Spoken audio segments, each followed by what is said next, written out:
Let's talk about the Columbia supplements. Hello, and welcome to the Admittedly podcast. My name is Thomas Caleel. I'm the former director of MBA admissions and financial aid for my alma mater, the Wharton School at the University of Pennsylvania. In this podcast, I don't promise easy answers or quick fixes, but I will use my decades of experience to help you achieve your education goals. Now let's get started. There are 6 questions that you need to answer. The first one is kind of complex, so we're going to address that one first and then go into the remaining 5.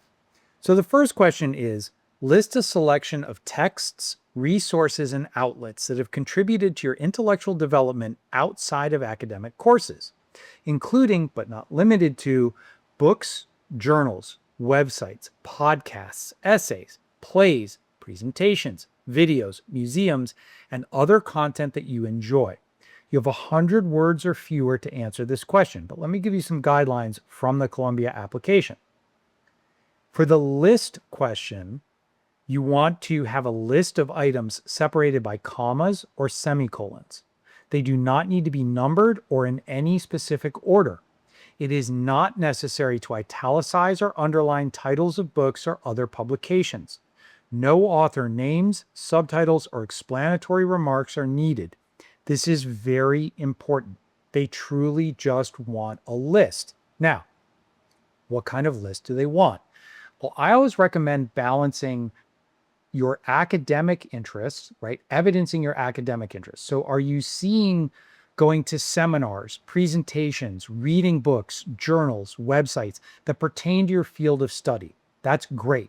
But I want you to step back and think about Columbia as a whole. One of the core elements of the Columbia experience in education is the core curriculum.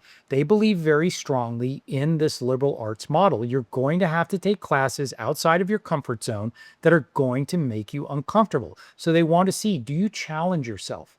Do you go explore things? Are you curious about art, theater, other things that are not necessarily lined up with what you're doing?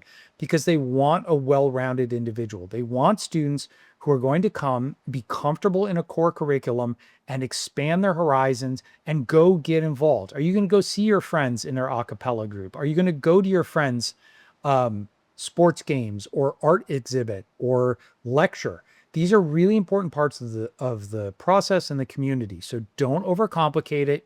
Again, pay attention to the directions. No authors, no playwrights, no artists. Just list very briefly the actual things that you're reading or being impacted by and list them out and leave it at that. Number 2, tell us about an aspect of your life so far or your lived experience that is important to you, and describe how it has shaped the way you would learn from and contribute to Columbia's multidimensional and collaborative environment. So this is, an element of the diversity background question. You want to talk about something that's unique to you, something that's meaningful to you. You want to talk about your lived experience. You want to talk about an element of diversity in your life that is informing who you are and how you're going to show up for the Columbia community. Number 3, at Columbia, students representing a wide range of perspectives are invited to live and learn together. In such a community, questions and debates naturally arise. Please describe a time when you did not agree with someone and discuss how you engaged with them and what you took away from the interaction. This is a very interesting question, especially for Columbia. They were rocked by protests. They had a lot of divisiveness on campus. It's been a topic of a lot of discussion, a lot of news stories. What they're trying to get at in this question and the next question, I'm going to read the next question to you. In college or university, students are often challenged in ways they could not anticipate.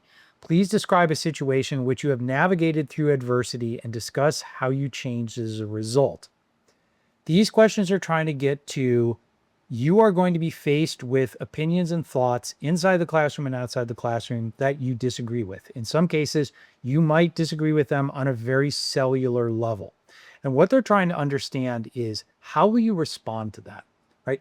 Education is an area where you should be uncomfortable. You want to be exposed to ideas that are very different than yours because that's how we learn and that's how we grow.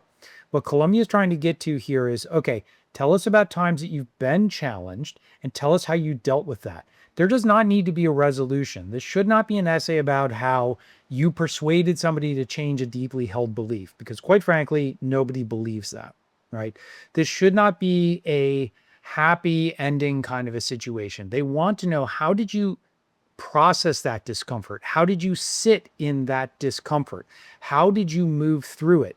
Did you agree to disagree? How did it change the way you perceived yourself or others around you? Again, we don't need a huge transformational moment here, but we do need learning, we need awareness, and we need to understand how you deal with conflict and adversity, because you can't go through a university experience and not feel uncomfortable and not feel challenged by new ideas and new perspectives. Number 5. Why are you interested in attending Columbia University? We encourage you to consider the aspects that you find unique and compelling about Columbia. Now, the next question, question number 6, asks you what attracts you to your preferred areas of study at Columbia College or Columbia Engineering. And so the way that I would break this down is I would look at number 5 as kind of culture and community. How do you want to be involved outside of the classroom? Because question number 6 specifically asks you about your academic journey. So that's where you're talking about courses, professors, seminars, access to different advantages in the campus. But question number 5 is more about extracurricular activities, the community. One thing I really want to be caution you here is a lot of students will say, oh, well, it's part of New York and I want to use the city of New York. Keep in mind that Columbia is not NYU. NYU is integrated directly into the fabric of Manhattan. Columbia is up in Harlem. It's north of Manhattan. And so it's not like you step out and you're in Wall Street or you're in the theater district. So it requires tremendous effort for you to get out of campus, get out of the bubble, and go integrate into the city. So be intentional about the way you talk about this. Don't just throw out, oh, I want to live in New York, because that's very nonspecific and vague. And AOs for Columbia really get kind of touchy about that because it's such a trope at this point. So be specific about how you'll be involved in and contribute to the community, and then how you will use your academic experience and opportunities that are specific to Columbia to achieve your goals. A Columbia education experience can be extremely powerful, and I encourage you to use these essays to really dig deep and learn more about your experience. Also, insider's tip, don't forget about the swim test. Learn about it. It's a real part of your experience. Stay tuned. We got more coming.